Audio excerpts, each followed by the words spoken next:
নমস্কার সকল দর্শক বন্ধুদের। আজকের রেসিপি পেঁয়াজ কলি দিয়ে চিংড়ি মাছ। এই রেসিপিটা খেতে অত্যন্ত ভালো লাগে। চলুন শুরু করা যাক। কড়াইয়ের মধ্যে আমি প্রথমে সর্ষের তেল 2-3 চামচ দিয়ে দিয়েছি।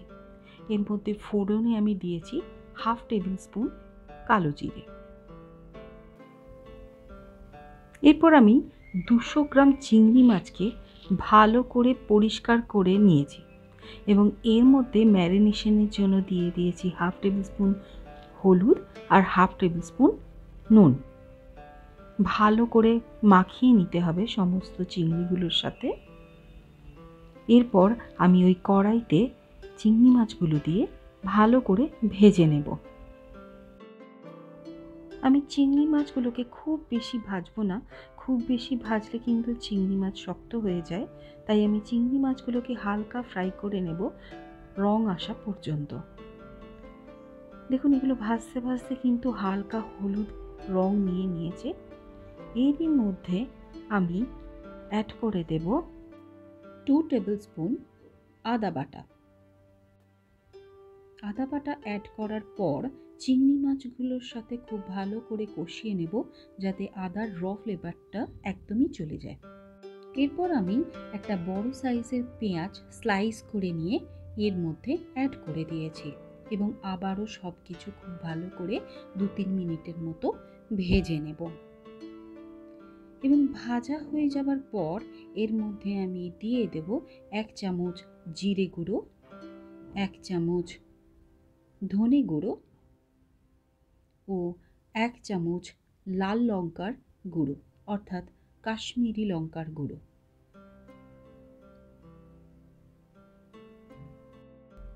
হলুদ আর আলাদা করে অ্যাড করব না, যেহেতু মাছগুলো ভাজার সময় হলুদ দেওয়া ছিল।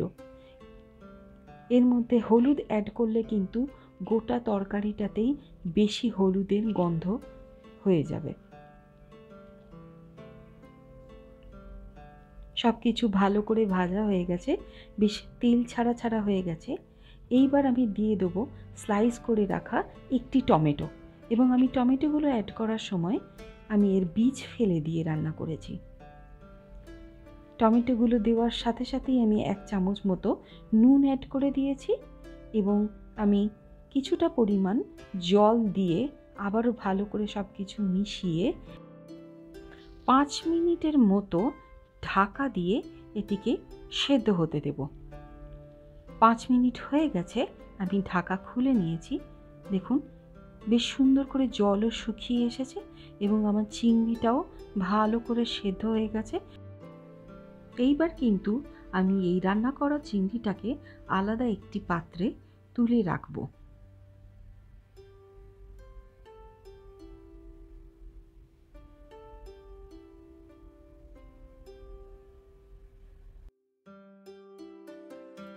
আমি কড়াইটাকে আরেকবার ভালো করে পরিষ্কার করে নিয়ে এতে 2 টেবিল চামচ সর্ষের তেল অ্যাড করে দিয়েছি এবং সর্ষের তেলটা খুব ভালো করে গরম হওয়ার পরই আমি এখানে প্রথমে আলুগুলোকে ভেজে নেব। আলু আর পেঁয়াজগুলি যদি আমি একসাথে দিয়ে দিই তাহলে কিন্তু আলুগুলো শক্ত থেকে যাবে আর পেঁয়াজকলিগুলো সিদ্ধ হয়ে যাবে।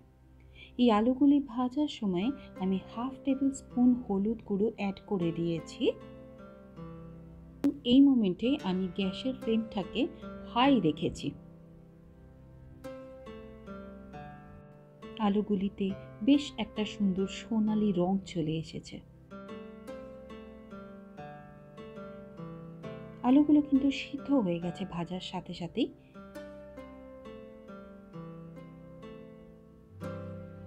এরপর আমি কড়াইতে পেঁয়াজকলিগুলো অ্যাড করে দেব।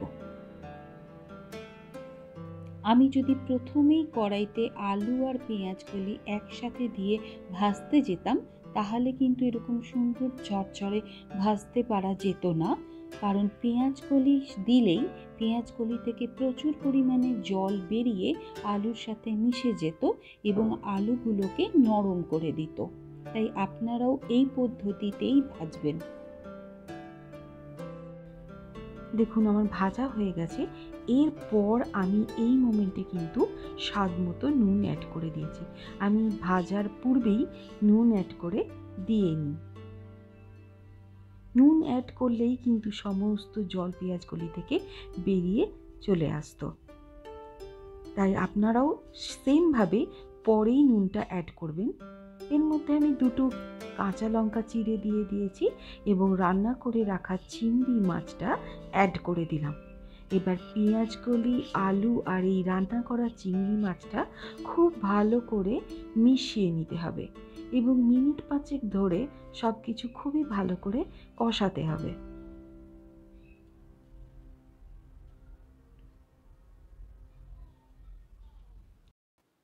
কোনোভাবেই এই মুহূর্তে কিন্তু জল অ্যাড করতে যাবেন না। আমাদের তরকারিটা কিন্তু এইভাবেই মাখো মাখো হবে। বেশ গা মাখো মাখো হয়ে গেছে। এর মধ্যে আমি 1/2 টেবিল স্পুন চিনি অ্যাড করে দিয়েছি এবং আবারও সব কিছু খুব ভালো করে একসাথে মিশিয়ে নেব। এরপর আমি মিনিট 2-3 জন্য ঢাকা দিয়ে দেব। আমার 2 মিনিট হয়ে গেছে, আমি ঢাকাটা খুলে নিয়েছি। দেখতে পাচ্ছেন কি সুন্দর রান্না হয়ে গেছে। এর মধ্যে আমি দিয়ে দেবো 1 মুঠো ধনেপাতা কুচি এবং গ্যাসের ফ্লেমটাকে অফ করে দেব। আপনাদের সকলের কাছে আমার অনুরোধ রইল, বাড়িতে অন্তত এই পদ্ধতিতে একবার চিংড়ি মাছ পেঁয়াজকলি রান্না করে অবশ্যই ট্রাই করবেন এবং জানাবেন কেমন হয়েছে। আজ এই পর্যন্তই। সবাই খুব ভালো থাকবেন, সুস্থ থাকবেন।